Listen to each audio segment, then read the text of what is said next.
Hi, this is Neil Buchanan with Rock Our World. Again, apologize for the poor quality picture and sound, turns out.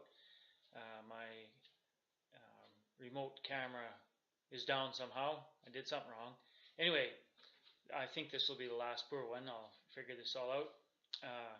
Going to be gone for a few days, going to visit my dear old dad down in California for 8 days. Be gone 8 days and visit my son. And just a couple of things. I have a book here that I need to give to my son. It was a gift, and I'm just about read through it, or working on it, and it is well worth reading, and it ties into my last episode where I discussed righteousness. And I want to make one correction. When I said righteousness is not an event, but rather a process, I was reminded that it's both. Righteousness is an event in the aspect that when we make that first step towards salvation, that first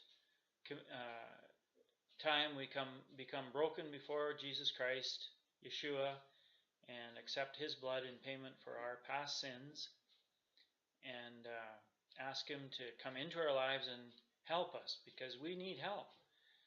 We got to get to that place in our life where we realize we can't do this on our own, and we need supernatural help. And anyway, that point, the Lord looks at us as righteous. But so in that aspect, it's an event. But we're just a teeny weeny bit righteous and a whole bunch of sin. And then thus begins our journey of brokenness. You know, it's a journey. You know, getting rid of all that stuff, our pride and our arrogance, and the things that trip us up. Our focus on getting hold of things and stuff, and stop investing heavily in this world of Babylon, and start investing heavily in heaven, in the kingdom of God. Anyway, so it's both an event and a process. And this book that I have, this is much easier than typing stuff, so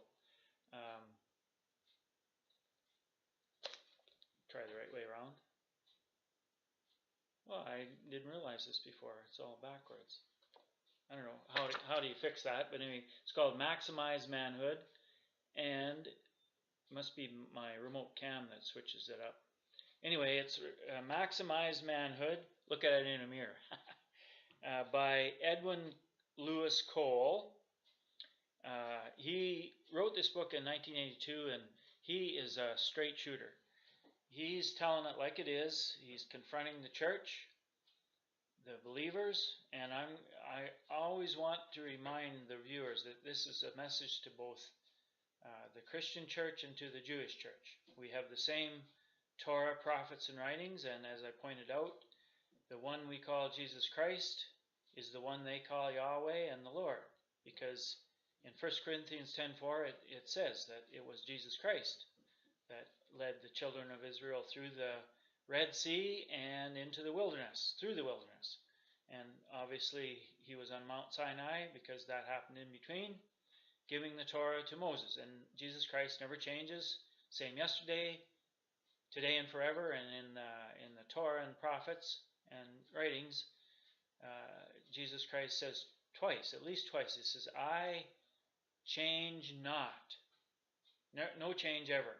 From past eternity to future eternity, God is perfect, and He never changes. That's why we trust Him.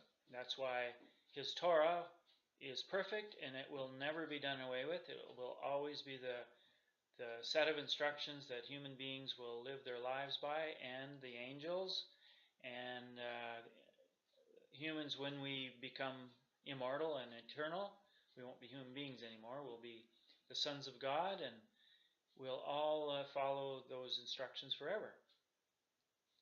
The angels that erred, there's about 200 of them we find in Enoch, that were given the task of being the watchers, watch over humans on earth before the flood. And they erred. They went outside the boundaries of their instructions, and they have a terrible judgment ahead of them.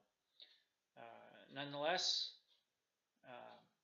we will all, in eternity, we will all follow the instructions of the Torah for all of eternity. Anyway, back to Edwin Lewis Cole with his Maximized Manhood. This is a book for everyone, not just men, but for ladies, and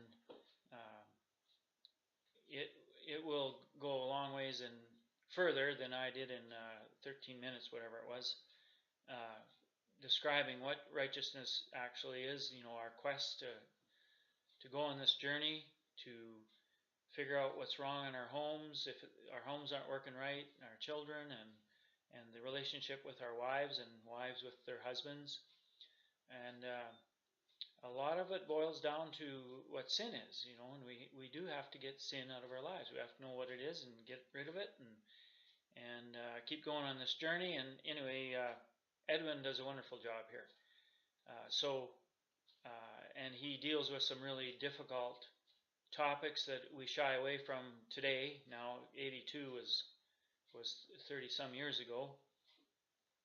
34, does that sound right? Back then, you could tackle the issues of homosexuality and divorce within the Christian church, and of course the Jewish church and the rest of the world, whoever wants to listen. And he shoots straight. So anyway, read that book, get a hold of it. And I got another book here. I'm not sure how it fits into this. I'll think of that. Heaven is for Real, Look in a Mirror, by Todd Burpo. I know. I was kind of giving some thoughts about. We're going on this trip for 8 days, and we're going to see our son and our grandchildren, a couple of them. And I was thinking how, when we were at home, when the kids were at home, Dad's job, he's supposed to have all the tough jobs. We're supposed to be the best servant, the greatest servant within the home. We're supposed to, discipline our children, like, when Mom says, wait until Dad comes home. That's our job. Do all the tough stuff. That's a man's job, and to figure out how to love and honor our sweethearts, so that they are inspired to stand by our side as our helpmeet, and that we are equal heirs in eternal life. We're equal in that respect. But in the home, we're supposed to be the leader, the men. And anyway, Edwin, describes how to do all this quite well. And anyway, the whole thing made me think of how when the kids were here, we were the disciplinarians. We're supposed to be. But now I'm a grandpa. I got nine grandchildren, and that job's over. I'm the guy that spoils those 9 kids. Well, 8. One's in heaven. That's what made me think of Heaven is for Real. A lot of ladies have lost babies through miscarriage, through abortion. One of our children lost a baby. Those babies are waiting in heaven. The aborted ones, through poor choices and also coerced into it.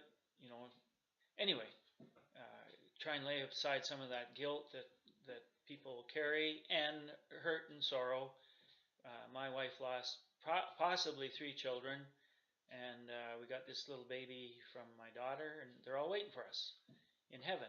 And that book, Heaven is for Real, by Todd Burpo, wonderful story, how God took this little boy up into heaven, and he spent some time there, and then he came back, and in the course of quite a few years, his dad and Mom pieced together the events of his time in heaven, and he met his sister there, whom they'd never told him about.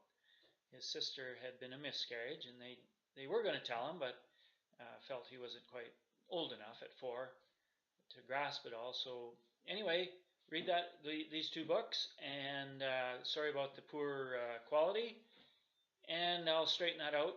See you in a couple of weeks.